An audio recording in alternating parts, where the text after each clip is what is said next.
तेही दादा नव्हते. शिवनेरीवर शिवजयंती साजरी करायला गेलो, तिथेही दादा नव्हते.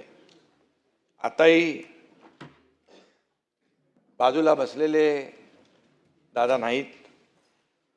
दादा आपल्यासोबत नाहीत हे अजूनही मनाला पटण्यासारखं नाही. ही वस्तुस्थिती आहे. सगळं काही व्यवस्थित सुरू होतं. निवडणुकाही संपत आल्या होत्या. नव्या वर्षात राज्याच्या विकासाला, लोकांच्या कल्याणाला नवा वेग द्यायचा निर्धार आम्ही तिघांनी केला होता. पण 28 जानेवारीचा तो काळा दिवस उजाडला आणि सकाळी अपघाताची बातमी धडकली. टीव्हीवर ती दृश्य बघितली आणि सगळ्यांचाच मनाचा थरकाप उडाला. दादांवर प्रेम करणाऱ्यांवर आभाळा एवढं दुःख कोसळलं. कितीतरी वेळा कुणाचाच या बातमीवर, माझाच काय, कुणाचाच या बातमीवर विश्वास बसत नव्हता. प्रत्येकाच्या डोळ्यात अश्रू होते, मनात दुःख होतं. दादा वेळ कधीच चुकवत नव्हते, पण त्या दिवशी नियतीने मात्र वेळ चुकवली. लाख गेले तरी चालतील, पण लाखांचा पोशिंदा जगला पाहिजे असं आपण नेहमी म्हणतो. पण त्या दिवशी सभापती महोदय अगदी विपरीत घडलं. लाखांचा पोशिंदा गेला. दादांचं नाव अजित होतं, पण नियतीसमोर ते जिंकू शकले नाहीत. दादा लाखो त्यांच्या कार्यकर्त्यांना, अनुयायांना, त्यांच्यावर प्रेम करणाऱ्यांना अनाथ करून गेले. ही मात्र वस्तुस्थिती आहे. यामध्ये मी एवढंच म्हणेन, बिछड़ा कुछ इस अदा से कि रुत ही बदल गया, बिछड़ा कुछ इस अदा से कि रुत ही बदल गया, एक इंसान सारे शहर को ही वीरान कर गया. या दुर्घटनेनं पवार कुटुंबियांवर काळाने घाला घातला. दुःखाचा डोंगर कोसळणं म्हणजे काय असतं हे मी स्वतः देखील अनुभवलंय. माझी 2 मुलं अपघातात मी गमावली, त्यावेळी मी दुःख पाहिलंय. त्यामुळे सुनेत्राताई, पार्थ, जय आणि एकूणच पवार कुटुंबियांच्या दुःखाची आपण सगळेच कल्पना करू शकतो. माझे गुरुवर्य धर्मवीर आनंद दिघे साहेबांना सुद्धा मी अपघातातच गमावलं आणि त्यावेळी देखील दुःख काय असतं हे मी पाहिलंय. साहेबांवर प्रेम करणाऱ्या लाखो लोकांची काय अवस्था झाली तेही पाहिलंय, कारण तेही अचानक निघून गेले. त्यामुळे दादांवर अतोनात प्रेम करणाऱ्या लोकांची वेदना आपण जाणतो. आजही सभागृहातल्या अनेकांच्या डोळ्यात अश्रू आहेत, दुःख आहे. हे दुःख पचवणं, दादा आपल्यात नाहीत हे मान्य करणं अवघड नाही तर अशक्य आहे. आपल्या राज्यानं एक अत्यंत कर्तृत्ववान नेता गमावलाय. शब्द आणि वेळेला किंमत देणारा नेता गमावलाय. एक खंबीर, निर्भीड लोकनेता गमावलाय. राजकारणातला दादा माणूस गमावलाय. धडाडीचा आणि दूरदृष्टी असलेला विकास पुरुष गमावलाय. मी आणि देवेंद्रजींनी एक दिलदार मित्र गमावलाय. या सभागृहाने एक शिस्तप्रिय आणि आदर्श मंत्री गमावलाय. जनतेच्या प्रश्नाप्रती तळमळ असलेला लोकप्रतिनिधी गमावलाय. दादा माझ्यापेक्षा वयानं मोठे होते, अनुभवानेही मोठे होते. मी माझा मोठा भाऊ गमावलाय असं सातत्याने ते गेल्यापासून वाटतंय. दादा फणसासारखे होते, बाहेरून कडक आणि आतून मऊ. सभापती महोदय, दादांच्या बोलण्यात ग्रामीण बाज होता. आवाज राकट पण गोड होता. एकनाथराव ही दादांच्या स्टाईलची हाक माझ्या कानात आजही घुमते आहे. सभागृह असो, पत्रकार परिषद असो, कार्यक्रम असो, कॅबिनेट असो, अधिवेशन असो, प्रत्येक वेळी दादांची आठवण आपल्या प्रत्येकाला येत राहणार. बजेट अधिवेशन म्हणजे दादांचंच अधिवेशन. सचिव, अधिकारी, आमदारांच्या फायलींमध्ये बिझी असलेले दादा आपल्या सगळ्यांना आठवत आहेत. आणि त्यावेळी त्यांची जी काय तगमग असायची ती आपण पाहिलेली आहे. आणि इथं खरं म्हणजे खालच्या सभागृहात जयंतरावांनी 10 वेळा, सुशीलकुमार शिंदेनी 9 वेळा अर्थसंकल्प सादर केला. दादांनी या दोघांचा रेकॉर्ड मोडून 11 वेळा अर्थसंकल्प सादर केला. दादा खऱ्या अर्थाने विक्रमवीर ठरत होते, परंतु ते नियतीला मंजूर नव्हतं आणि नियती अत्यंत क्रूर आहे. तिच्यासमोर आपण सगळे हतबल असतो. हे कटू सत्य पुन्हा आपल्याला पचवावं लागतंय. मी मुख्यमंत्री झाल्यानंतर माझा आणि दादांचा जवळून संबंध आला, कारण ते कॅबिनेटमध्ये उपमुख्यमंत्री आणि अर्थमंत्री होते. पूर्वीच्या महाआघाडी सरकारमध्ये काम करताना आम्ही दोघं एकत्र काम केलेलं आहे.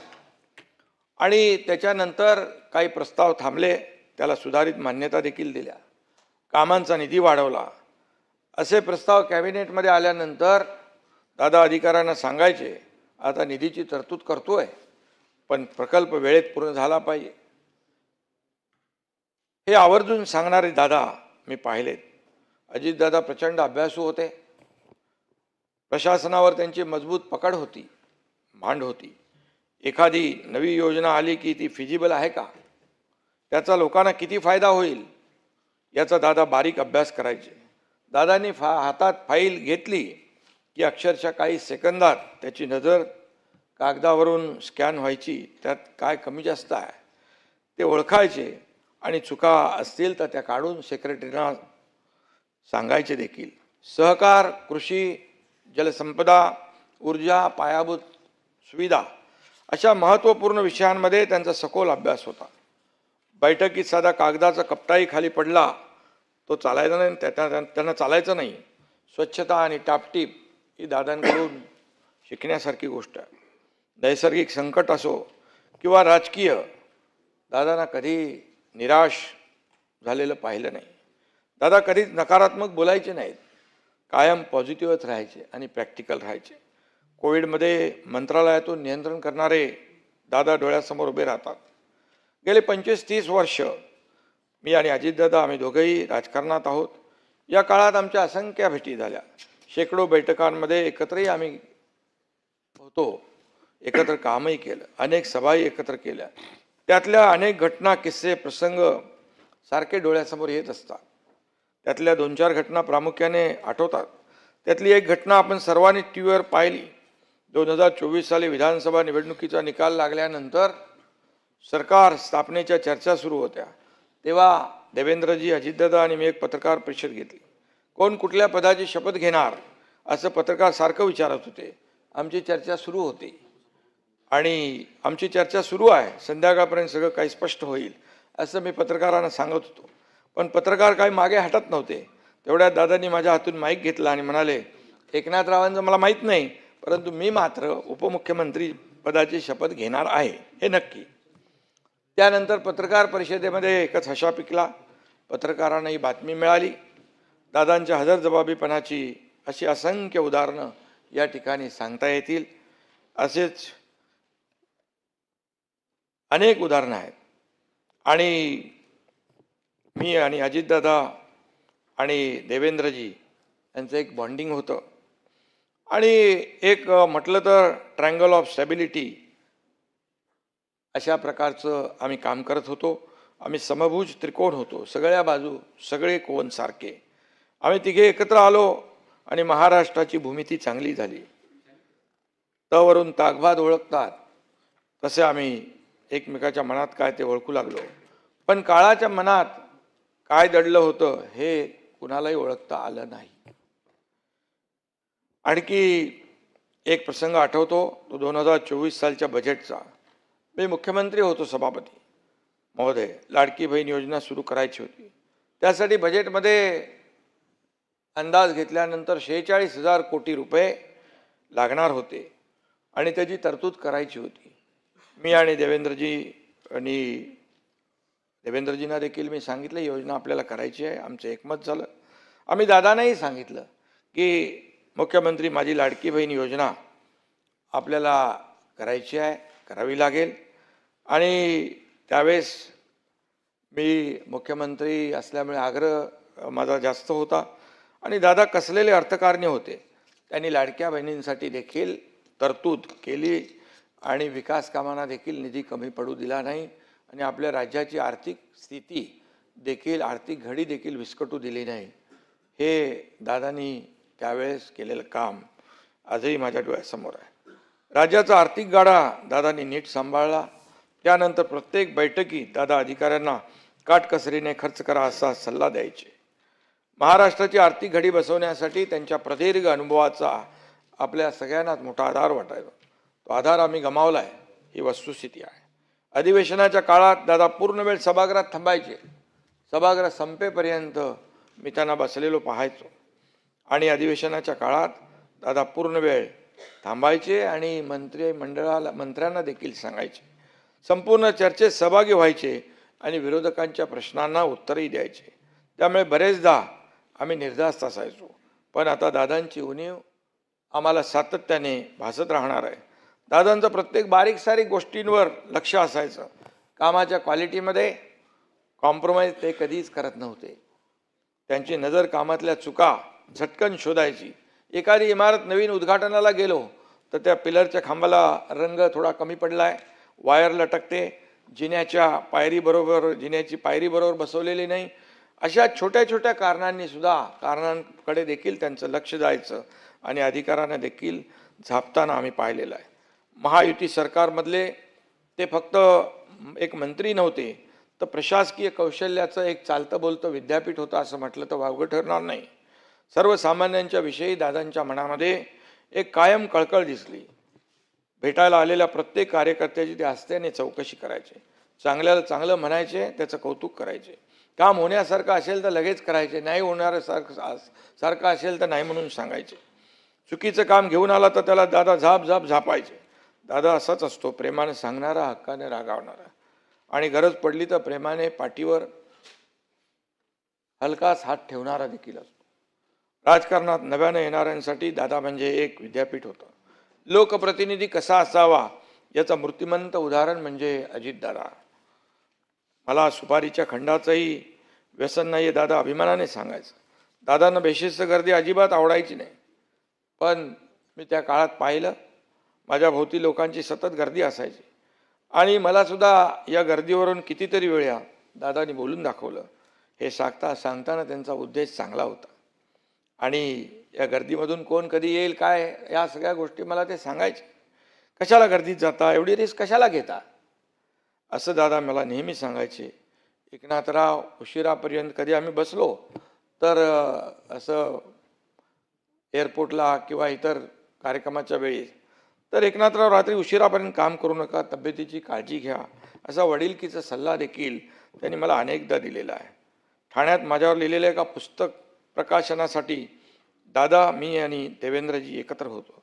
तेव्हा त्यांनी अतिशय दिलदारपणे भाषण केलं आणि सर्वाधिक सह्या करणारा मुख्यमंत्री म्हणून त्यांनी माझं जाहीर कौतुकही केलं.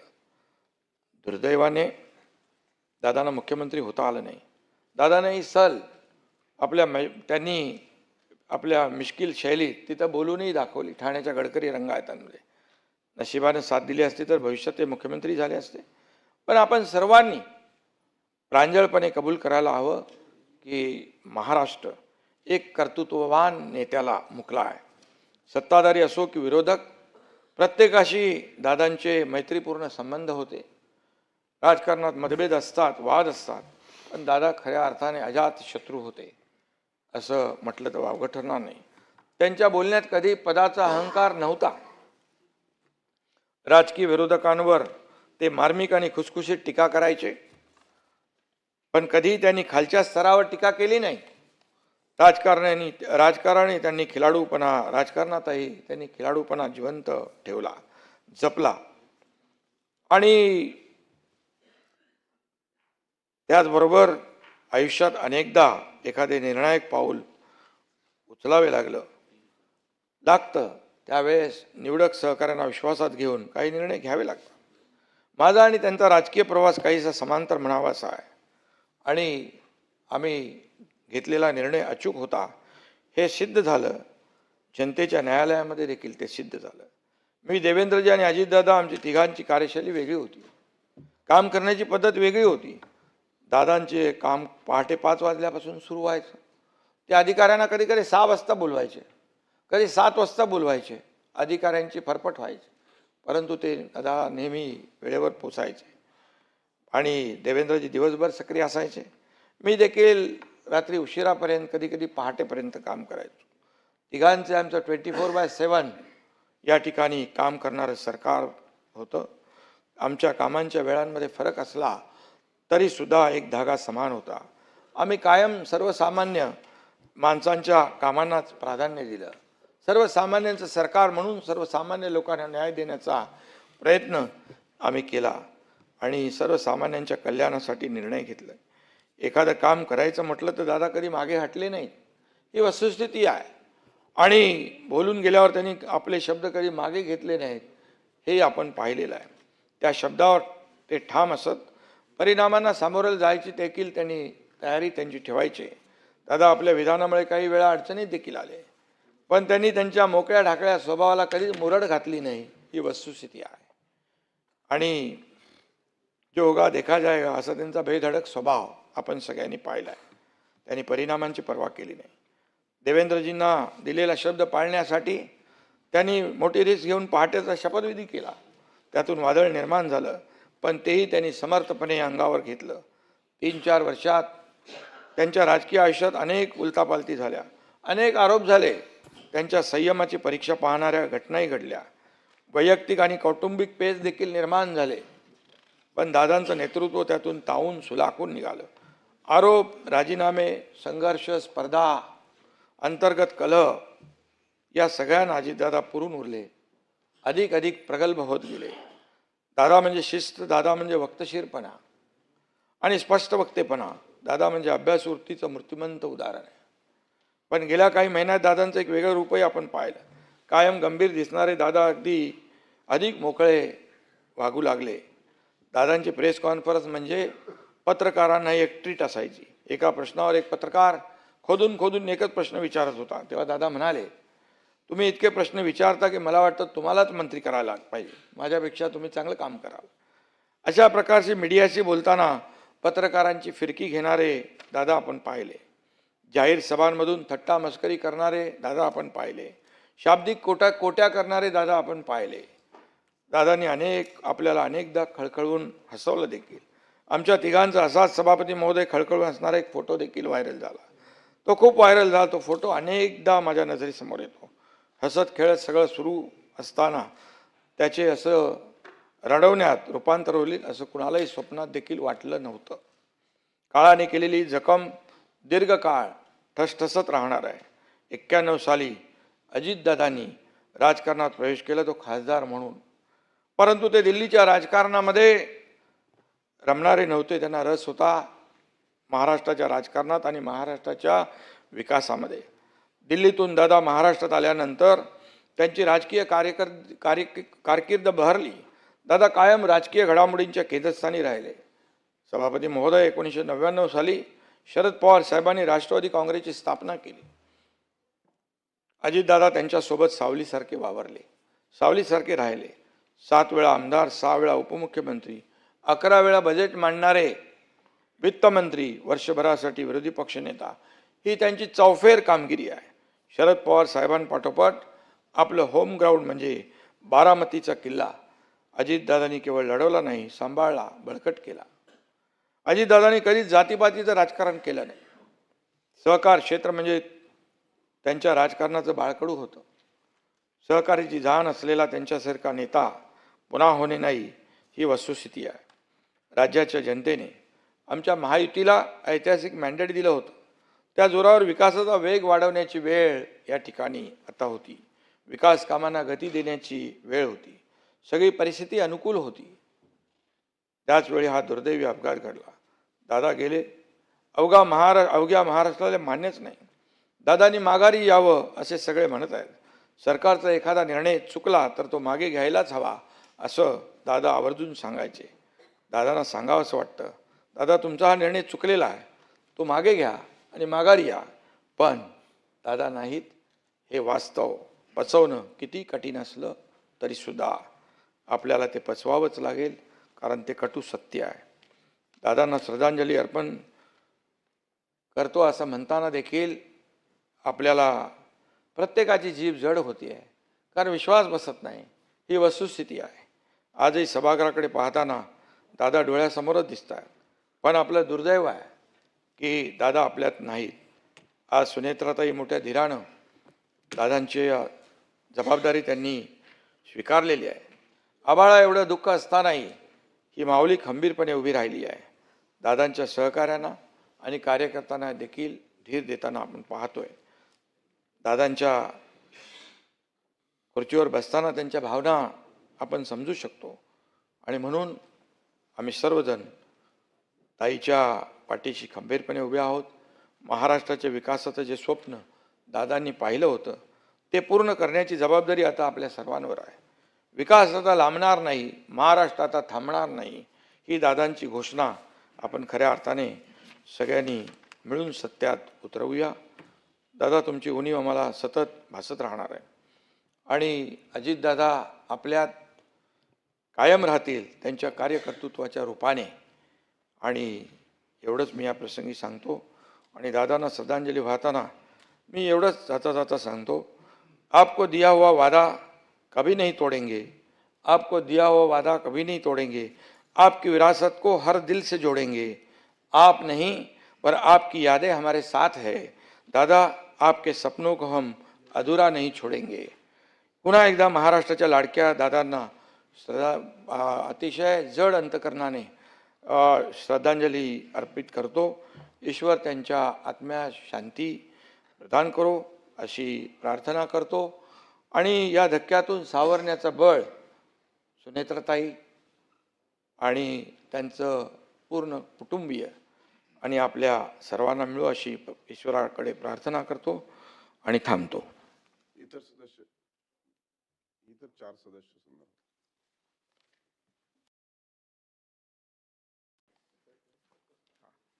आणि प्रस्ताव मांडायचा.